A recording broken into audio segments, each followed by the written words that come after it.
त्यात 28,000 दिवस माणूस लाईफमध्ये जीवन जगतो. त्यातले जे 60 आणि 80 म्हणजे आता पहिले 20 वर्ष जे असतात जन्म झाल्यापासून तर 20 वर्ष जे पहिले सुरुवातीला ते एज्युकेशनमध्येच चालले जातात. त्यामध्ये माणूस म्हणजे बालपणाची अवस्था जगत असतात, काहीच कामाचं नसतं, म्हणजे त्याच्यापासून इन्कम नसतो, दुसऱ्यावर डिपेंड असतो. 20 नंतर तो थोडंफार इन्कम कमवायला लागतो आणि 60 एजला तो रिटायर होतो. त्याच्यानंतरची 20 वर्ष असतात ते त्याच्या काही कामाचे असतात, म्हणजे त्याच्या कामात म्हणजे दुसऱ्यांना काही त्याच्यापासून इनपुट नसतं. मग तो दुसऱ्यांवर ओझा झाल्यासारखं वाटतं.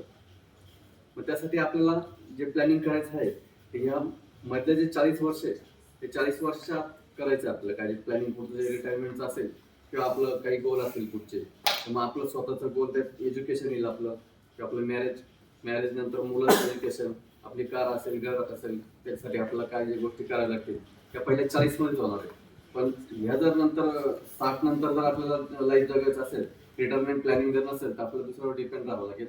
तर त्यासाठी या गोष्टी कशा करायच्या त्या या फॉर्म्युल्यामध्ये कळलं आहे, त्याच्याने कस्टमर त्याच्यावर कन्व्हिन्स होऊ शकतो.